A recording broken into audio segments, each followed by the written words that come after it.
Hello and welcome to DTTT Live. This is the second DTT Live of 2016. And I'm Nick Hall. I've been traveling all over the world in the last few days, so I may look a little bit jet lagged. Do apologize for that.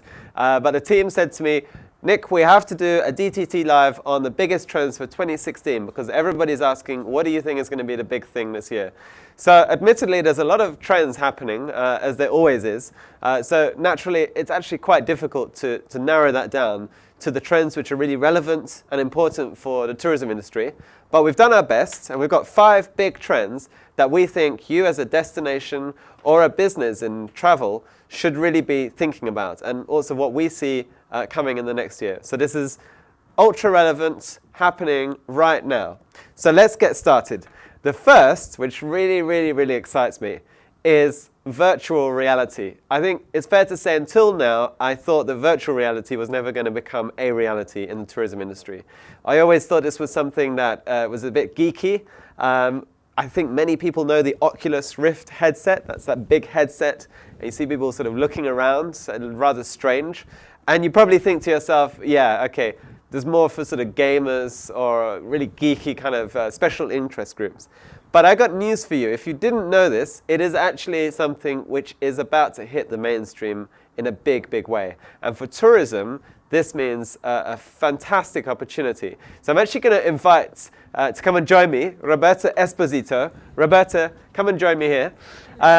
You're going to demonstrate a very cheap piece of kit called Google Cardboard. I believe you have one with you. There we go. And how does it work? What's this all about? Because it looks like a cereal box, so I can't imagine it does anything too advanced. Yeah, it's just cardboard with 2 lenses. You just need your phone with a video. Here I have Australia virtual reality video. And great, stick it in. Let's see how it works. So you put your phone in, yeah. Preferably the other way around. Yeah, exactly. Second time I think you've done this, so no stress here. Put it together. Yeah. And you press play. And you just watch. Now it's like being in Sydney. I tell you what we can do. Now this is the next exciting thing. Whilst Roberta just loses herself in the Sydney view, we have actually also been down to Google's office to see actually what we can produce. Where are you going? You need to stay here. Okay. What we can produce, just lose yourself in Sydney. Okay. We'll get back to you in a minute. What we can produce with a 360-degree camera, because you're probably thinking to yourself, 360-degree cameras, that is a lot of kit. You need sort of 500 cameras filming constantly, and then a team of amazing post-production guys actually stitching it all together. But actually, that's not true. The technology to produce this is getting very cheap, and we've been out playing with some of that at Google's HQ. So I think we've got a video which we can link up, and what we can do is we can change that on, if we could just bring you back, Roberta. Yeah. Let's change that, and we can line up the video to show what we can do ourselves as marketeers. Very inexpensive, so let's have a look. Yeah. Yeah, let's put it on, okay. Have we got the feed? Oh, yeah. Excellent.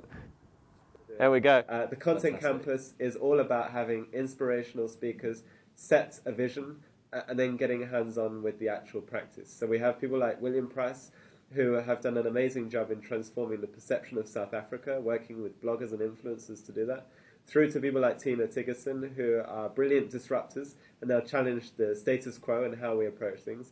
And also great case studies from destinations. So we have Eindhoven 360. We have the CEO there talking about how he's focusing on a product-led brand experience.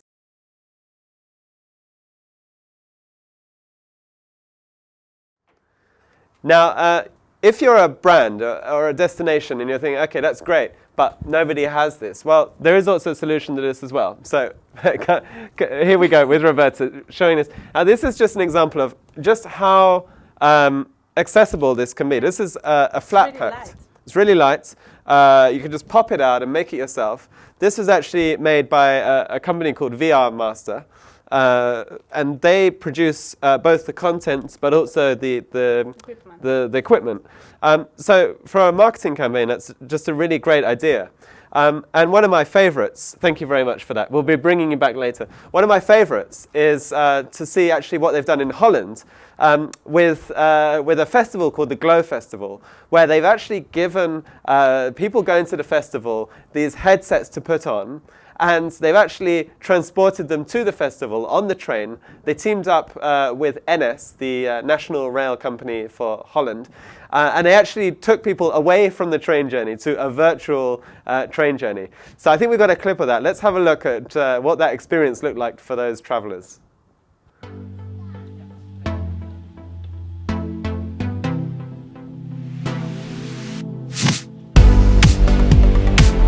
Ik vind het wel gaaf. Het is ontzettend leuk om te beleven. Nee, ik heb het nog niet eerder gezien. Nee, ik had het spannend.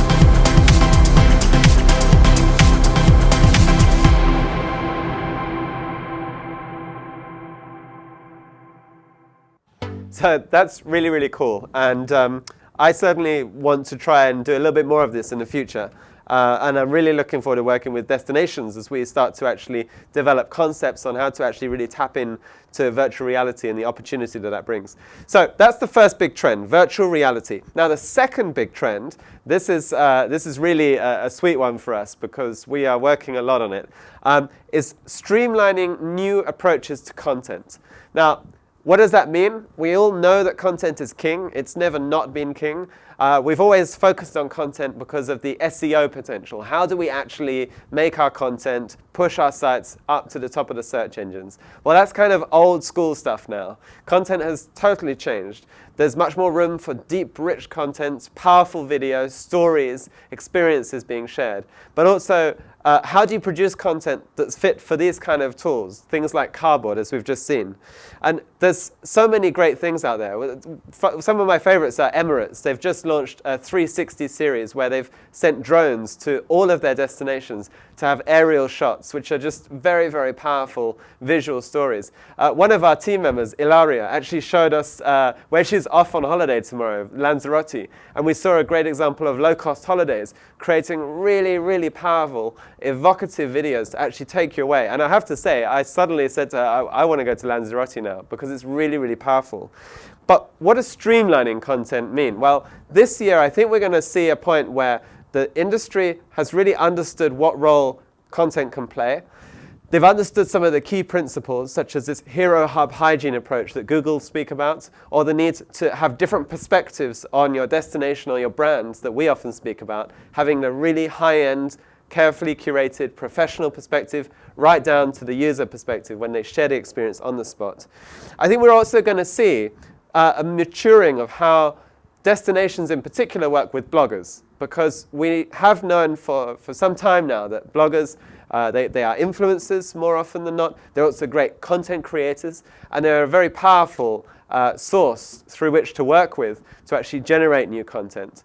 But going a little bit further, many destinations have had a kind of mixed relationship with bloggers. Sometimes they've been very, very happy with the work, but also we've heard stories about where they've been very disappointed because of the reach, or disappointed because the bloggers haven't really worked with them in the right way. And we've also heard from bloggers the same disappointment, that they're not happy with how the destinations have worked with them because they approach it like a press trip. But this year I think we're going to see that changing, because we've been talking about this now for the last couple of years, and we've seen destinations experiment and try different ways of working. And this year we have a great case study that's being shared at the Digital Tourism Content Campus up in the Faroe Islands. So if you haven't booked your ticket yet, make sure you do. We will have Helsinki residents talking about how they've actually created a pad, so to speak, where bloggers can be hosted and they can have the true Helsinki Finnish experience. And for the DMO, they step right back and let them enjoy the destination firsthand for themselves. They don't tell them what to do, but what they do is they use social media to give them tips, to point them in the right direction. And this is, I would say, a maturing of how we work with bloggers. This is respecting them for the work they do.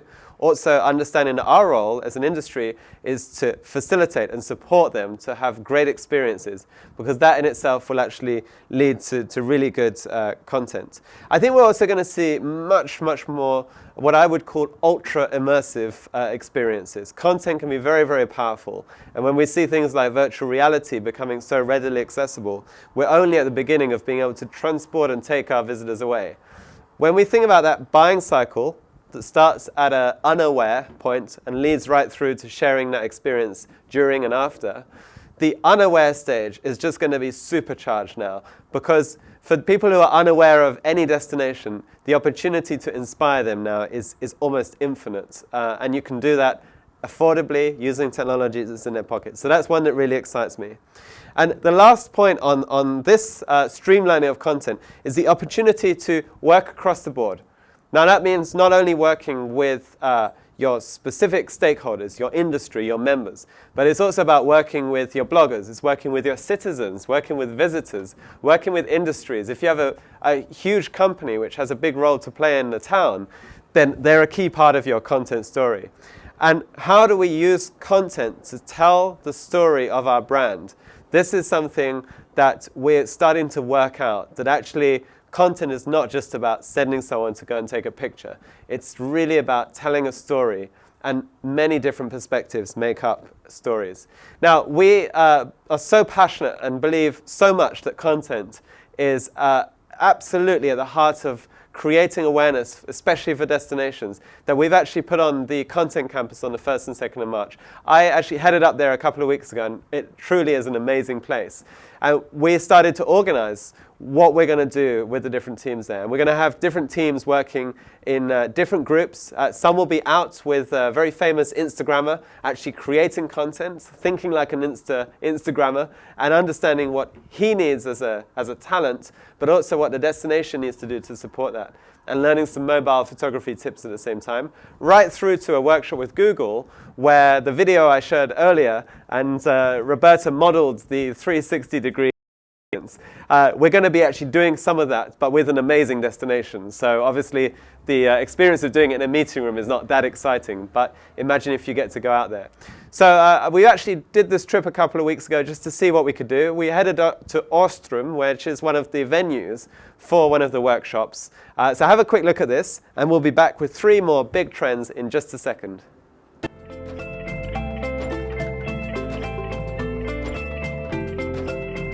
Today I'm at Ostrom. We're checking out Ostrom is one of the workshop venues for the Digital Tourism Content Campus happening on the 1st and 2nd of March. We're going to send a team to this wonderful place where you can find all of the local handcrafts, products, designs, knitwear. Everything you can imagine that's produced in the Faroe Islands is all found here. We're actually going to run a workshop where you can learn all about content and how to use that and integrate that into your marketing mix.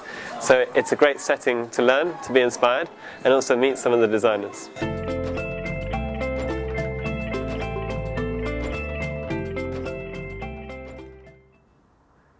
Now the next big trend, which I have to say we have not taken so seriously until this year, is smart advertising, and how smart advertising is really starting to pay off.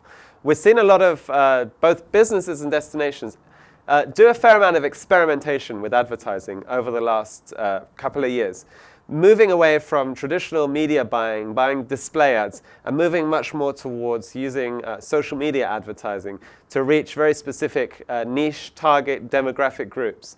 Now, I think this year we're going to see that they really optimize the opportunity to target. And it's not because this is new. Targeting is something which we've been able to do now for a good couple of years, that very, very specific targeting. But there are more and more opportunities coming, especially for the smaller players. So retargeting is just one example of something which is now accessible for everybody. It's not only people with huge media budgets. Anybody can retarget visitors that come to their website. And if you don't do this, you're probably wondering what exactly retargeting means. There's a lot of terms in the industry that we just throw about. Well, retargeting is very simply putting a code on someone's website, on your website, and as soon as they go to your site, you know that they've been there, and then you serve up a very specific ad across lots of different websites to remind them about that offer. So in our case, we haven't done it, but we should have. If somebody comes to look at our content campus, we're able to then retarget them for 4 weeks later. And every site they go to, they'll see ads about the content campus. This is a very smart way of seeing when someone's interested in a product or a service, and then keeping that at the top of their mind until the point where they're ready to make that purchase decision. Because as many of you know, they may go to your website, be inspired, and leave again. And it's up to you to bring them back to actually say, hey, you should make that final purchase decision. But also targeting people at the very early awareness stage when they don't even know about your product is really key. And this is where we see some great examples. We had a case study this year, which you can now get on the research part of our site, on the insights part, a case study with Copenhagen, where they showed us how smart they've been in using Instagram ambassadors and community to actually create very, very powerful video in the style that a very specific niche audience they want to target is going to be triggered and interested by. And they've actually used this content and fed that content into powerful awareness-building ads. Now, what's really smart about this is they've used this powerful content to drive interest, and they've pushed it to very specific groups. So, for example, targeting a community of around 500,000 people who love cycling in New York. It's just one small example of how they've been able to create relevant content and then target it to relevant people. We've never had the power to do this to such a degree in the past. But then retargeting people once they look at that content to say, now book your flight. This is the next level. This is where destinations working together with their industry and with their travel partners can really, really have great results. This is smart ad investments, and this is when it starts to really pay off. So this is content, industry, strategy, and the cycle all working together. And I think this is now an opportunity for destinations to truly show their value as creatives and as the know-it-all facilitators on the destination. Moving on to our fourth big trend, and this is a big one. This is so big that actually we put big in the title. Big decisions in mobile. What do we mean by that? Well, mobile is not new. Mobile is not even changing dramatically at the moment. We all saw the iPhone launched, I don't know how many years ago now, and we were disappointed each time a new one was launched because it was just less revolutionary than the last one. So of course, we don't want to be complacent. We love all the features that we have today, the Apple Pay, the NFC, the beacons, everything that you get. But the developments in mobile get smaller and more incremental. So we see this kind of iterative development of the mobile landscape. What does that mean for you as an industry? It means that you now finally have the time and the breathing space to actually catch up with it all and actually look at what's happening and say, which are the right decisions for my business or my destination? And there's a lot of decisions to make. So if you're a company, if you're selling something, is there an opportunity to tap in to the in-destination decision-making, that last-minute snap decision to do something? Of course, there is a huge opportunity there. What about mobile payments, something like Apple Pay? Can I actually convert people because it's so simple to buy with one touch of a fingerprint? We've seen great examples of how iBeacons have been used as well. And I think for destinations, they're still looking at iBeacons and wondering, what do we do with it? Where can we add value? But if you go down to a micro level, you'll see very good examples of how actually very simple technology is being deployed to target people. So I've had my own iBeacon experience this morning. I assume it was iBeacons. But before we go to that, I'm just going to invite Roberta to come back. We've got more toys to show you. So Roberta, just show us, these are iBeacons, right? This is a little iBeacon. And how many have you got here? Have you counted this? Oh, I think around 15. Okay, good. Keep account of that. They're actually not so valuable, so we can't afford to lose one. There we go. Do you have another one? They're on loan, actually. So an iBeacon is just a transmitting device, effectively. It's just sending a Bluetooth signal. But if you've developed an app which says, hey, I'm looking for this, it can actually send a signal to the phone. Yeah. So for example, I can stick an iBeacon to you like that. Oh, sorry. And if I then tag you as, let's say, a destination ambassador or an expert, and I'm walking around the city with my mobile app and I happen to pass you, I could get that notification which says, hey, there's an ambassador or an expert nearby. Just an idea. Ask for a tip. Ask for a tip, exactly. And this is such a great opportunity because these cost anything from sort of $15 to $20, right up to $100 if you want one with a super long battery or something more advanced. But they're very, very cheap. What's not so cheap is the creative and developer skills to actually create a solution which talks with these things. But at least the deployment is cheap. And we're seeing some really great white labeled solutions as well. We have been testing our own. We haven't launched it yet, but we've been working with a company called Dot3 that has a white label out-of-the-box solution where you can just fill in the content and then deploy your beacons and get people talking to them. So thanks a lot for sharing that. I might have you back on later to share even more insights. But there you go, just an example of how easy it is to get your hands on new technology. Don't fear the new things. I actually walked into the Apple Store today. I always like going to the Apple Store, but this time I was genuinely quite surprised. I had the Apple Store app installed on my iPhone. I think I probably rank in one of those loyal customers that has all of their apps. And as I walked into the Apple Store, I received a notification telling me, enjoy shopping with us, more or less. And don't forget, you can look at any of the reviews on our app. And I was actually looking for something quite specific, and I was undecided. And I wanted to know what other people thought. So very, very smart of Apple to tell me and to remind me that I can check reviews for all of the products. As soon as I swiped and clicked on that, it opened up the scanner so I could scan the barcode of one of their products. Now, retailers used to hate the barcode scanner. They used to fear that people would walk in, compare all the prices, and then buy it online. But actually, we've seen that turn around now. Because in this case, we see the beacon recognizing when I walk through the door of that shop, and then the very, very relevant message coming up on the screen, leading me to engage more with the product that's standing in front of me. This is, for many people, more preferable than speaking to a person because we like to do our own research. We like to double check that other people also thought that product was good. Now, that's a retail example. Think about what you could do in travel. There are so many ideas and opportunities. I'm not going to share them all with you. You'll have to hire us for that. But we have lots and lots of amazing thoughts about how you can actually deploy a very powerful beacon strategy. But as with everything in mobile, it needs to be relevant and it needs to be appropriate. Now, the other big trend, which happening also is your big decision in mobile, is look at what's happening with the micro-messaging apps. WhatsApp, WeChat, all of these big micro-messaging apps are really, really taking off. They're absolutely outnumbering the main social networks. In terms of interactivity and activity, the numbers are just astronomical.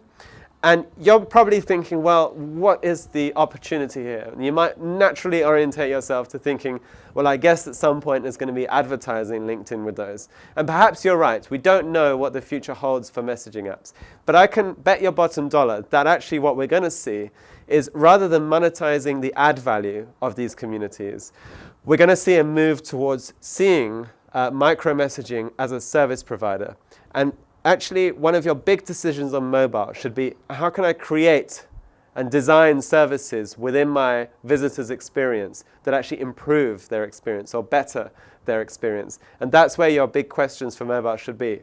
Look at what's happening in the mobile concierge space. A couple of my favorites are Hotel Tonight experimenting with this, where you can quickly chat to somebody live through the app. Also, Pana, a new travel agent, which is selling through conversation.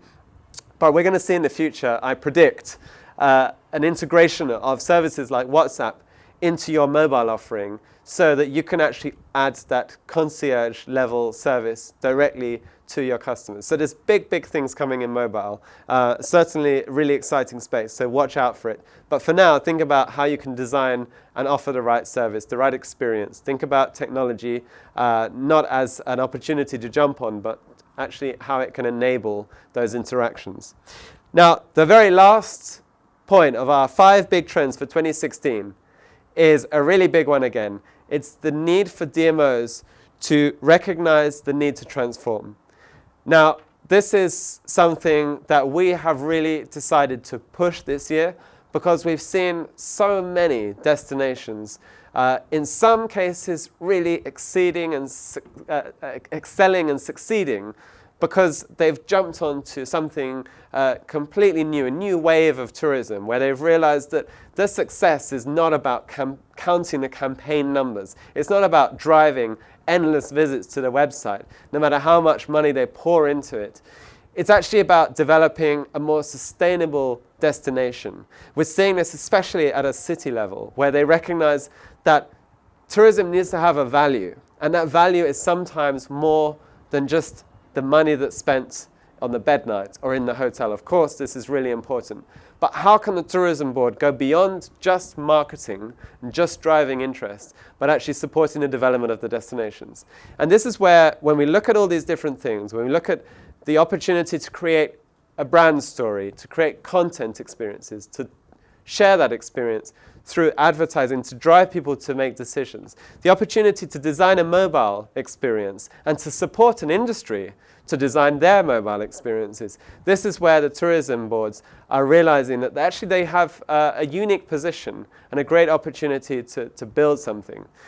We're seeing a huge growing trend across all industries towards collaboration as well and co-creation. And this is where the tourism board, if they're in the right position, can be absolutely central in bringing everybody together around the table to actually be a catalyst for innovation. This is what the opportunity for the future DMO is. But also, how can you develop the destination to effectively grow tourism? And some really smart and often very simple things can be really, really effective.